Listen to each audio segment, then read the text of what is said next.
The night the HOA tried to put me in handcuffs, I realized just how far they'd go to protect their power.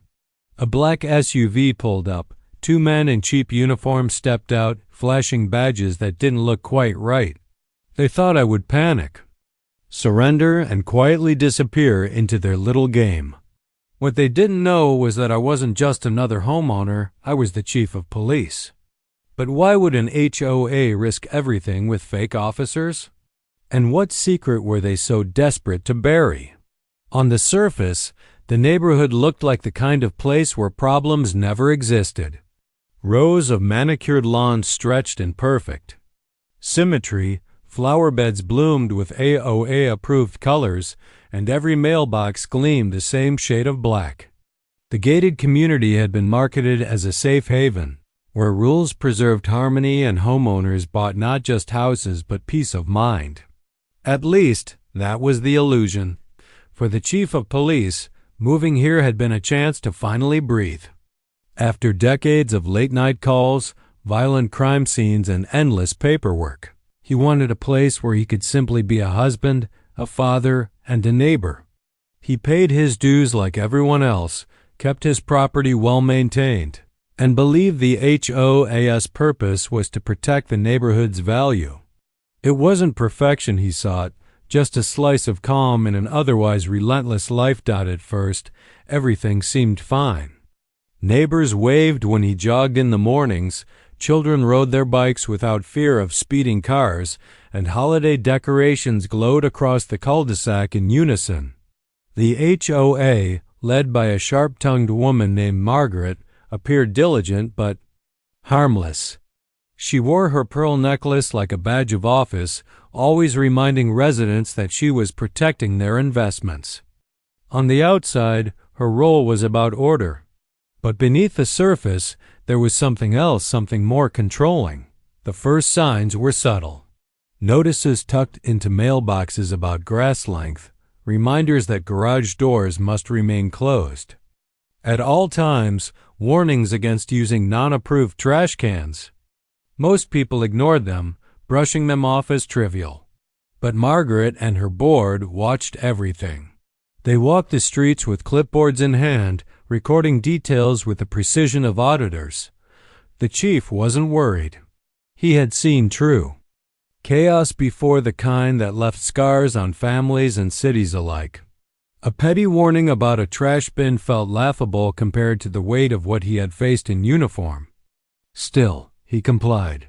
He followed the rules, trimming his lawn to regulation height, repainting his shutters when he was asked, never wanting to invite conflict where none was needed. But there was something about the way Margaret looked at him. During community meetings, her eyes lingered too long, sharp with a judgment that didn't seem rooted in simple HOA business. He couldn't explain it, but he sensed a tension growing, as though his presence threatened the little empire she ran with her fellow board members. Over time, small things began to add up. His mailbox, perfectly maintained, was cited for being loose. His fence, freshly painted, was declared non-compliant. His daughter's bicycle, left leaning against the garage, was marked as unsightly. Each notice came with a fine, and each fine came with language that felt more like intimidation than regulation. Neighbors started to whisper, too. At first, they offered sympathy, rolling their eyes at Margaret's obsession with power. But whispers turned into silence. The board was persuasive, after all, and fear was contagious. People stopped waving when he jogged. Invitations to block parties stopped arriving. In a neighborhood where everyone was supposed to be equal under the same rules, lines were being drawn. The chief knew power when he saw it abused. He had spent years watching small-time criminals escalate into something much darker because no one stopped them early. Margaret wasn't committing crimes, at least not yet, but her behavior carried the same arrogance he had seen in people who thought rules applied to everyone but themselves. He began documenting everything. He saved every notice, every fine, every piece of paper slipped onto his property. He wasn't preparing for a fight, at least not consciously. But a quiet instinct told him that something was building, and when it finally broke, it wouldn't be petty anymore. What unsettled him most wasn't the fines, the warnings, or the hostility. It was the way the HOA board moved in unison with Margaret, like a flock of birds shifting direction with a single command. She had influence over them, and whatever decisions she made were enforced without hesitation. The chief had faced gangs, organized crime, and bureaucrats with agendas. Yet, somehow, the idea of a homeowners association weaponizing its power struck a different nerve. This wasn't a distant criminal operation. It was happening on his doorstep, inside the neighborhood he had chosen for peace. And then came the strangest moment of all. A letter slipped under his door late at night. Unlike the official notices, this one wasn't on HOA stationery. It wasn't signed. It carried only a typed warning: "You don't belong here. Leave before it gets worse." That was when he realized this wasn't about grass height or garbage bins anymore. This was personal. The stage had been set. What began as trivial notices and whispered rumors was about to spiral into something far more dangerous. He just didn't know yet how far they were willing to go, or how close they already were to crossing a line. They couldn't return from that. The letter under his door marked a turning point. It was no longer just about compliance with rules. It was intimidation, personal, deliberate, and calculated. For the chief of police, threats were not unfamiliar. But receiving one in the place where his family was supposed to feel safe was different. It struck at something primal, a violation of sanctuary. The next morning, he stood on his porch, sipping coffee while watching the quiet rhythm of the neighborhood. Lawns shimmered under sprinkler arcs, the morning air carried the scent of cut grass, and children shuffled into cars for school. Everything looked peaceful. Yet behind those manicured hedges, tension was coiling tighter. He could feel it. The HOA's harassment escalated in small but persistent ways. One week it was his mailbox again, faded paint. The next, a citation for leaving his trash cans out 5 minutes past the designated time. Soon, it wasn't just written notices. His security cameras captured board members loitering near his property late at night, peering over his fence with clipboards in hand. The fines became relentless, piling up with alarming speed. $100 here, $200 there, each. Notice claimed he was in violation, though the alleged infractions were absurd. He appealed them, of course, filing the paperwork meticulously. But every appeal was denied by the board, stamped with a single word: upheld. Margaret, the HOA president, grew bolder. At community meetings, her tone sharpened whenever his name came up. She painted him as reckless, a man unwilling to respect the rules everyone else followed. Her speeches were sprinkled with words like danger, non-compliance, and disruption of harmony.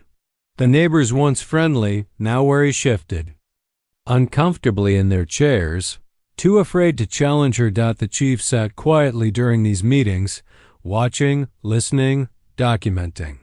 He recognized the tactic well: control the narrative, isolate the target, then push until they break.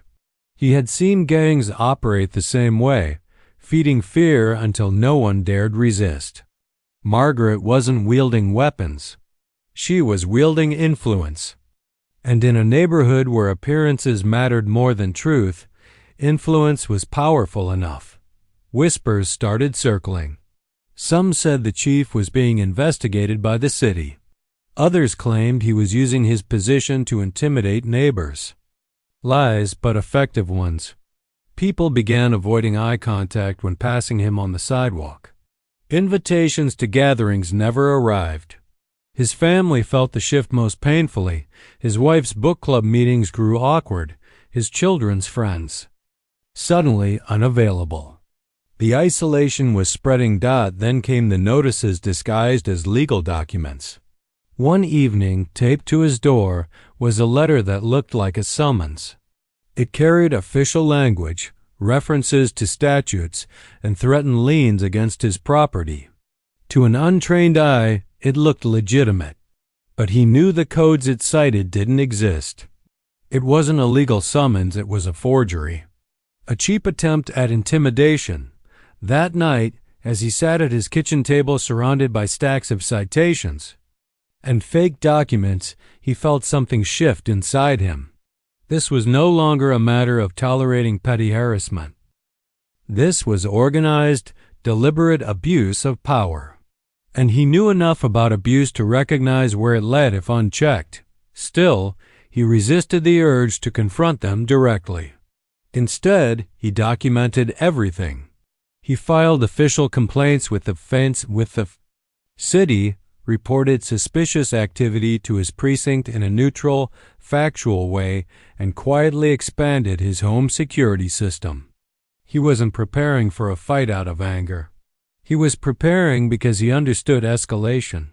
And everything about Margaret's tactics screamed escalation. The intimidation grew bolder. His car tires were slashed one evening.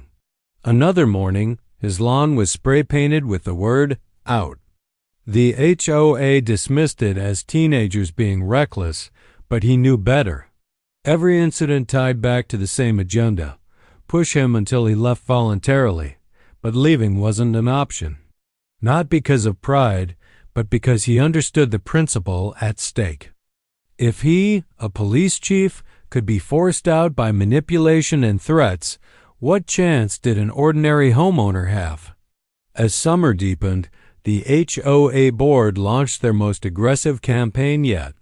They claimed he owed thousands in unpaid fines, threatening foreclosure if he didn't comply. Letters arrived daily, each one more hostile than the last. Margaret spoke at a meeting, insisting the community must protect itself from individuals who endanger our values. She never used his name, but everyone knew who she meant.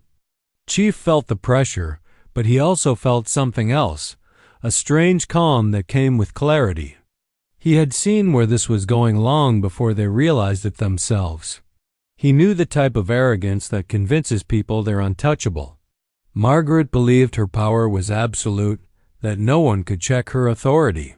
She was wrong. The breaking point came one evening just after dusk.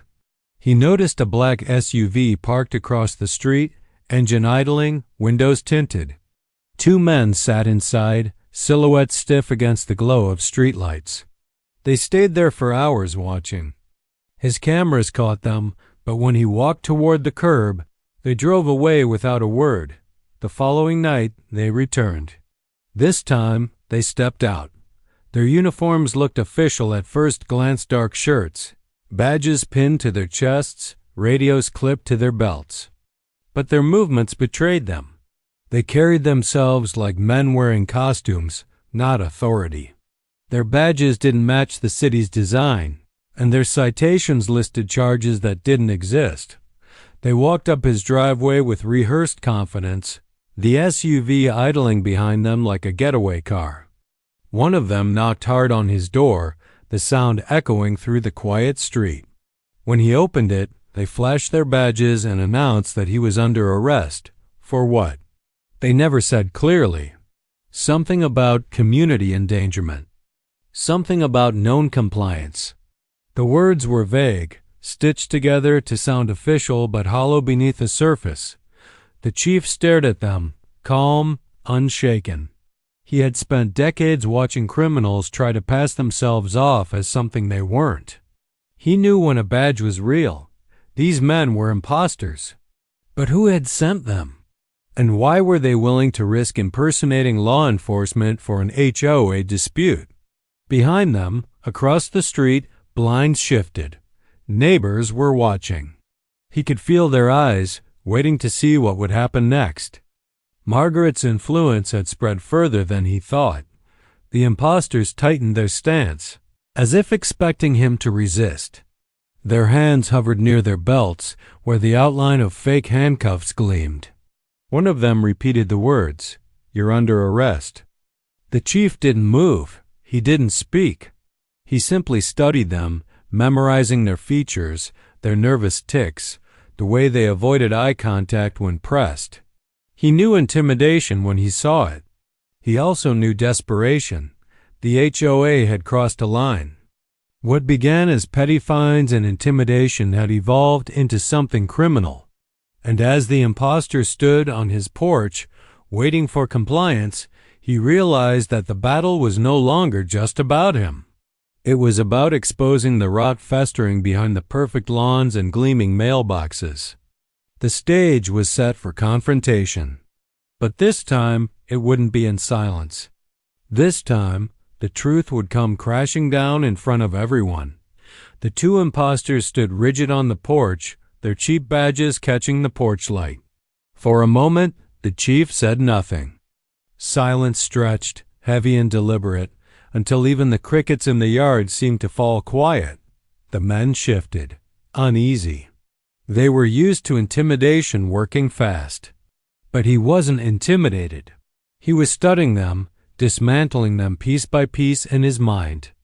One man repeated the command, "You're under arrest." His voice carried authority on the surface but cracked at the edges, betraying nerves. The second man held a citation in his hand, shaking just enough to expose his inexperience. The chief finally stepped forward. Slowly, calmly, he pulled his wallet from his pocket and opened it.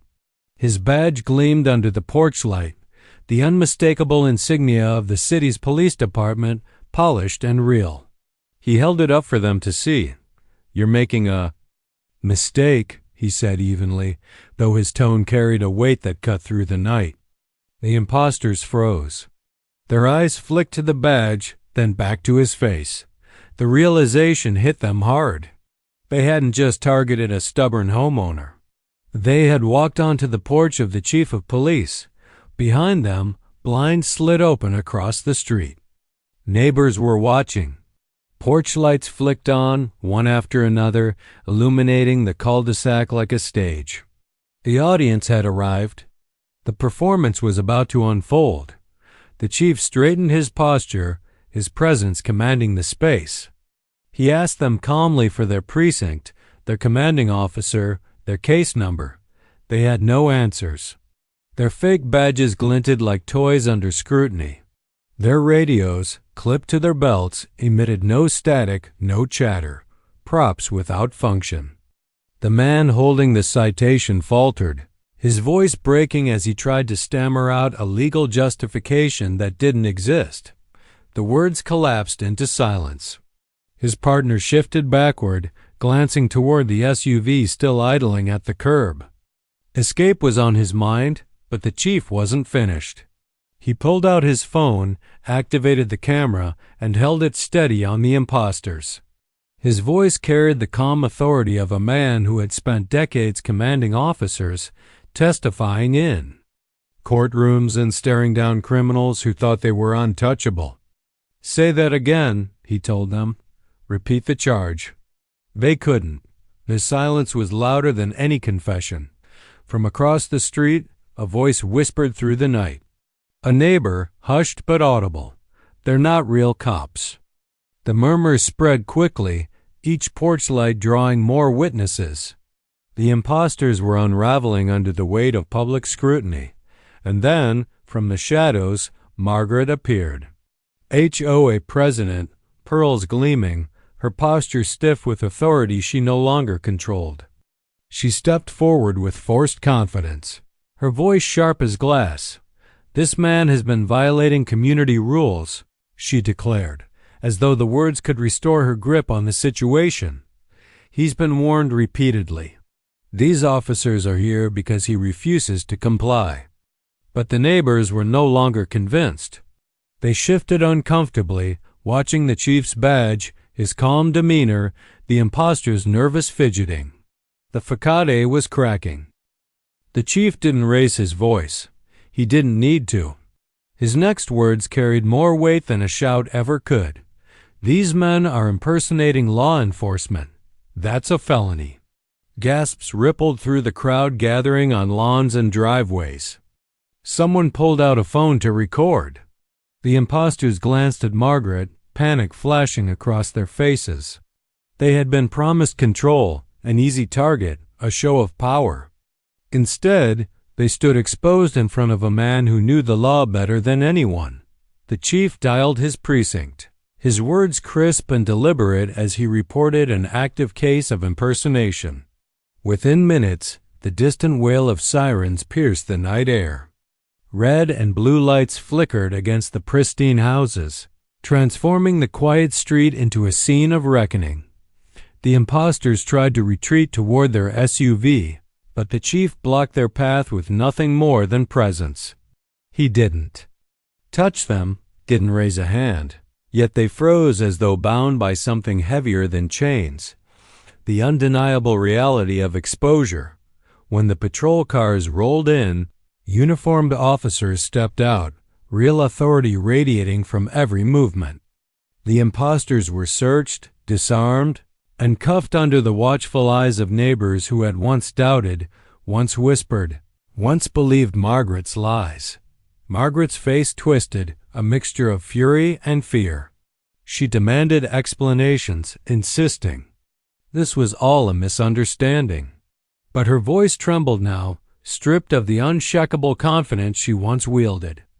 The cameras on cell phones captured every word, every flicker of panic in her eyes. The chief said nothing to her. He didn't need to.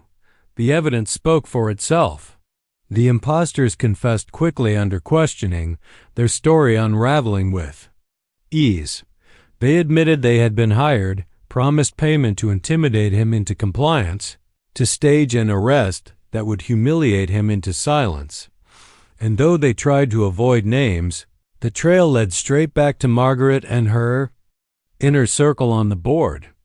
The HOA's carefully constructed facade of order and authority shattered in a single night, exposed for what it truly was, a dictatorship built on fear, manipulation, and corruption. As the imposters were loaded into the back of squad cars, neighbors whispered among themselves, their voices shifting from suspicion to shock to anger. For months, they had watched Margaret wield power unchecked. For months, they had allowed fear to keep them silent.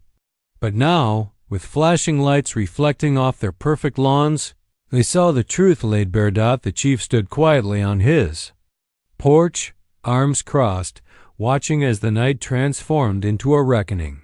He hadn't raised his voice, hadn't resorted to threats. He had simply revealed the truth, and the truth had done what fear never could. It broke Margaret's control. By the time the last patrol car rolled away, silence hung over the neighborhood once more. But it wasn't the silence of compliance anymore. It was the silence of realization, the moment when everyone knew the world they lived in had shifted forever. The HOA had gone too far. And now there would be consequences. The flashing patrol. Lights faded into the distance, leaving the neighborhood bathed once again in the soft glow of porch lamps and quiet shadows. But nothing felt the same. The perfect symmetry of the lawns, the polished fences, and the identical mailboxes suddenly looked like stage props, set pieces in a play that had just collapsed in front of its audience. For months, Margaret and her board had played the role of protectors, guardians of order. But in a single night, their authority had been stripped bare, exposed for what it truly was, an obsession with control, fueled by arrogance and enforced with intimidation. The neighbors, who once whispered rumors and avoided eye contact, now stood in clusters on sidewalks and driveways, murmuring in disbelief. The image of the two imposters in handcuffs was seared into their memory. So was the realization that their HOA president had orchestrated it all. The chief didn't linger in conversations. He remained calm, composed, steady. He knew from experience. That shock takes time to settle. People needed to process what they had witnessed, to sort through the emotions, anger, shame, fear, relief. They weren't just spectators in Margaret's scheme anymore. They were victims too. By morning, the neighborhood hummed with restless energy. News vans lined the entrance gate. Reporters angled their cameras at the pristine community sign, the same sign Margaret once boasted about preserving through strict compliance. Headlines flashed across local networks. HOA president linked to fake police arrest. Suburban community shaken by impersonation scandal. Chief of police targeted by his own HOA. The story spread quickly, not because it was about petty neighborhood politics, but because it revealed something larger. The abuse of power can happen anywhere, even behind white picket fences and manicured lawns. The police investigation moved swiftly. The imposters confessed in full detail, their testimony unraveling the HOA's inner circle. Margaret had promised them money, protection, and anonymity. She believed her influence shielded her from consequence. But influence is fragile when measured against truth. Bank records revealed misused HOA funds siphoned into personal accounts under the guise of administrative expenses. False invoices surfaced, each one tied back to Margaret's leadership. What had begun as petty harassment was suddenly exposed as financial fraud, conspiracy, and criminal impersonation. Neighbors who once stood silent began speaking out. One family admitted Margaret had threatened foreclosure if they didn't repaint their shutters. Another revealed they had paid thousands in fines that never appeared in official HOA records. The stories poured out like water breaking through a dam. The illusion of order Margaret built so carefully had collapsed into chaos, but this time it was chaos fueled by truth. The board fractured. Some members turned on Margaret, claiming ignorance, insisting they were merely following her lead. But the chief knew better. Power rarely corrupts alone. It spreads through complicity, through silence, through the willingness to look away when something feels wrong. Whether they acted or not, the board had allowed the abuse to grow unchecked. And now, they too faced the consequences. Margaret herself was led away in handcuffs just a week later. Cameras captured the moment, her pearl necklace glinting against the harsh flash of news lights, her face twisted not in regret but in disbelief. She had ruled the neighborhood like a monarch, certain no one would ever dare defy her. But power built on fear always collapses when fear is replaced with courage. The chief, the aftermath was quieter but no less profound. He returned to his daily routine, tending his lawn, jogging in the mornings, waving once again to neighbors who now waved back with gratitude instead of suspicion. He hadn't wanted to be a symbol. He hadn't wanted to lead a rebellion against an HOA, but by standing firm, by refusing to be intimidated, he had shown others what it looked like to resist. And in doing so, he had reminded them of their own strength. In time, the HOA dissolved. State regulators stepped in, citing gross mismanagement and criminal violations.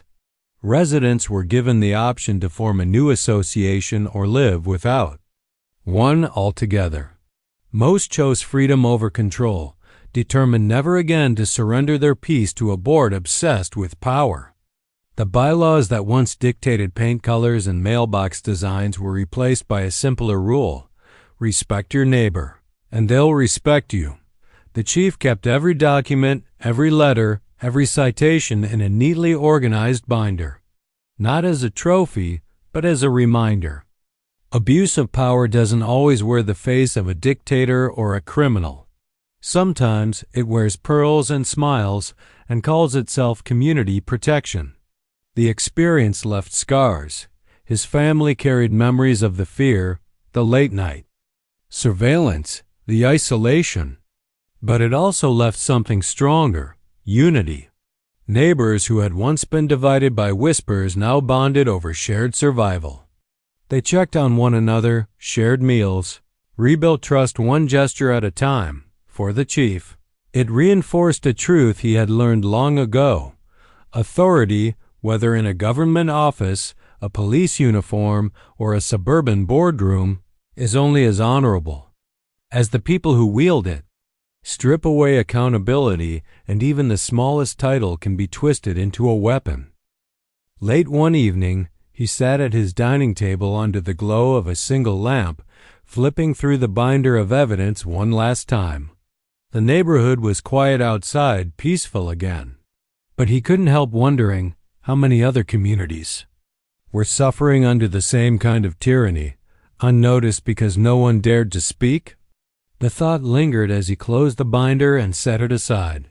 If this could happen to a chief of police, what chance does an ordinary homeowner have? It wasn't just a question. It was a warning, a challenge, and a reminder that vigilance doesn't end when the sirens fade, because tyranny, no matter how small, always waits for silence to grow. The night was quiet, broken only by the faint hum of cicadas and the distant rumble of tires on asphalt. On the surface, it was a neighborhood like any other: manicured lawns, trimmed hedges, and neat rows of houses standing shoulder to shoulder like disciplined soldiers. But beneath the carefully polished veneer, something darker was at work. The Homeowners Association, the very institution meant to preserve peace and order, had crossed a line so unthinkable that it would leave every resident questioning how much power they had surrendered in the name of community standards. For months, the chief of police, a man sworn to uphold justice, a man who had given decades of his life to protecting others, had endured harassment from the very board that claimed to represent his neighborhood. It began as whispers and letters, warnings about lawn heights, mailbox paint, and unsanctioned modifications to his porch. He dismissed them at first, chalking them up to overzealous neighbors clinging to rules. But the letters multiplied. The warnings escalated. The tone shifted from polite reminders to thinly veiled threats. Behind it all was Margaret Patterson, the HOA president. In her early 60s, she wore her pearls and floral blouses like a crown, ruling her cul-de-sac as though it were a kingdom. For years she had been tolerated, even feared, her smile sharp as glass, her eyes quick to catch any perceived offense. To outsiders, she embodied order and civility. To those who lived under her watch, she was a tyrant wrapped in silk. The chief's position made him an irresistible target. Margaret believed her authority was absolute, that her board's decisions superseded all others. And when the chief refused to bow, she saw not a neighbor but an enemy. Her crusade to break him grew obsessive. Late-night knocks on his door. Anonymous complaints filed against his property. Citations that vanished from official records but reappeared in threatening notes. He recognized the pattern: intimidation disguised as procedure, control masquerading as law, but the chief was no ordinary resident. He was a man who had stood across from real criminals, who had seen the faces of corruption in city halls and back alleys alike. He knew when power was being abused. He knew when lines had been crossed. The breaking point came on a humid summer evening. The chief was stepping out of his garage when two uniformed men appeared at the end of his driveway. Their badges glinted under the street lamp, their voices firm as they declared they were there to arrest him on charges of community violations. For an ordinary neighbor, the sight of uniforms and badges might have been enough to cause panic, to surrender without question. But the chief noticed what others might not. The uniforms didn't fit. The badges weren't issued by any department he recognized. Their language, their posture, their hesitation all told the same story. These weren't officers of the law. They were imposters. Margaret had sent them. The realization hit like a cold wave, not just because it was absurd, but because it was dangerous. Impersonating law enforcement wasn't a prank. It was a crime. And the fact that she believed this scheme could succeed revealed just how deeply she had come to believe in her own invincibility. The chief didn't resist. He didn't raise his voice. Instead, he calmly asked for identification, pressed for details, and watched as the imposters stumbled. Within minutes, his suspicions were confirmed. He signaled discreetly, and within the hour, real officers swarmed the neighborhood. The imposters were cuffed under the same lamplight where they had tried to intimidate him. Margaret's perfect order crumbled under the weight of flashing lights and whispered, gasps from stunned neighbors peeking through blinds. But that night was not an end. It was a beginning. The arrest of the imposters cracked the facade of the HOA wide open. Suddenly, residents who had stayed silent began sharing their own stories. Families admitted to paying thousands in mysterious fines that never appeared in official ledgers. Others described threats of foreclosure, intimidation, even surveillance.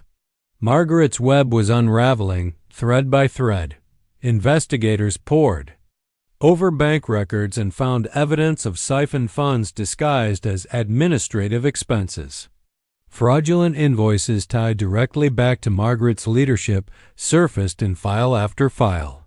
What once seemed like petty neighborhood disputes exploded into a full-scale criminal case. News vans lined the gates of the community. Headlines spread across local stations. HOA president linked to fake police arrest. Neighborhood tyranny exposed.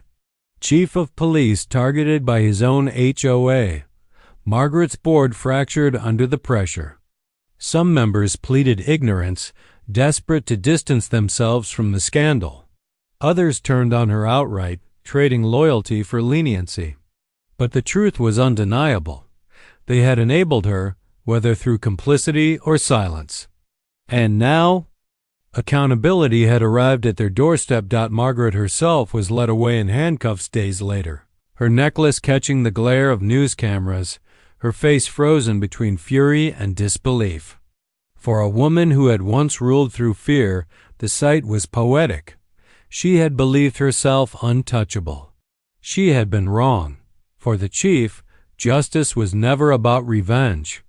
It was about truth, about restoring balance to a community that had been suffocating under false authority.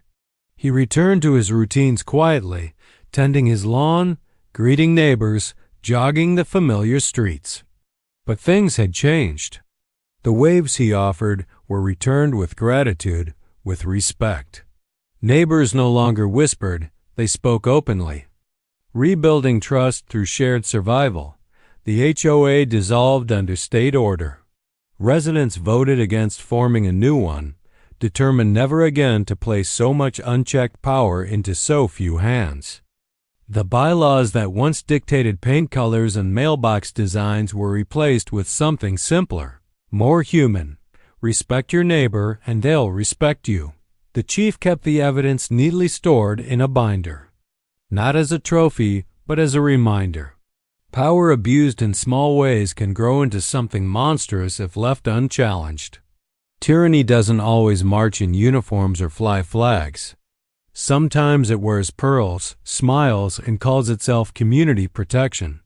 Late one night, as the neighborhood lay still, he flipped through the binder one last time before setting it aside. The peace outside his window was hard-won. But he knew peace was never permanent. Vigilance was the price of freedom. And as he looked out across the quiet street, a thought lingered. If this could happen to a chief of police, what chance does an ordinary homeowner have? It wasn't paranoia. It was perspective. A warning that, even in the most ordinary places, abuse of power waits for silence. The lesson was clear. Never mistake order for justice. Never confuse authority with truth. And never underestimate the courage it takes to stand up when everyone else stays quiet, because sometimes the bravest thing you can do is refuse to be silent. And sometimes the bravest thing anyone can do is refuse to be silent.